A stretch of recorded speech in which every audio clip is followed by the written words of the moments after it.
నమస్తే. ఇప్పటికి 3 దశాబ్దాల క్రితం తొలిసారి ఎమ్మెల్యేగా గెలిచొచ్చిన తోట త్రిమూర్తులు ఆ మీదట ఆయన అలా గెలుస్తూ ఓడుతూ ముందుకు సాగుతున్నారు. పార్టీలు కూడా ఆయన మార్చడం ఆయన రాజకీయ వ్యూహాలలో భాగమే. టీడీపీ, కాంగ్రెస్, వైసీపీ ఇలా పార్టీ ఏదైనా తోట త్రిమూర్తులు లెక్క వేరుగా ఉంటుంది అని వేరే చెప్పక్కర్లేదు. ఇవన్నీ పక్కన పెడితే ఇంతటి సీనియర్ మోస్ట్ లీడర్కి ఈ రోజుకి మంత్రి పదవి అయితే దక్కలేదు. అది ఆయనకు కూడా వెలితిగా ఉంది.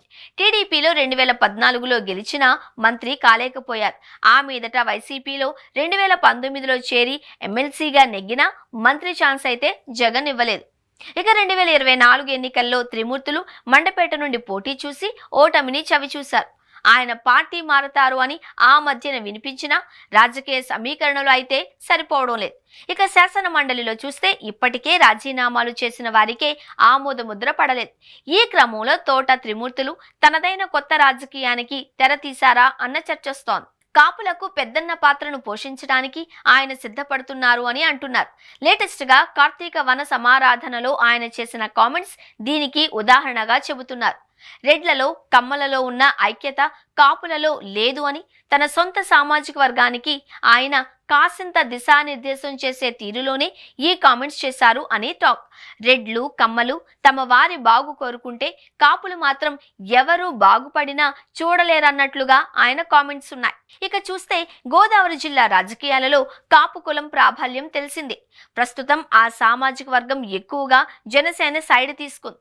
అందుకే వచ్చే ఎన్నికలను తన రాజకీయాన్ని దృష్టిలో పెట్టుకుని తోట త్రిమూర్తులు కాపుల విషయంలో అడుగులు వేస్తున్నారు అని అంటున్నారు. తాను ఉన్న వైసీపీ కంటే తన కులమే తనను రాజకీయంగా ముందుకు తీసుకుని వెళుతుంది అని ఆయన భావిస్తున్నట్లుగా కూడా చెబుతున్నారు. మరోవైపు చూస్తే 2019, 2024 మధ్యలో కూడా కాపు సమావేశాలు విశాఖ, విజయవాడ, హైదరాబాద్లలో జరిగితే వాటికి పార్టీలకు అతీతంగా తోట త్రిమూర్తులు హాజరైన విషయాన్ని అంతా గుర్తు చేస్తున్నారు.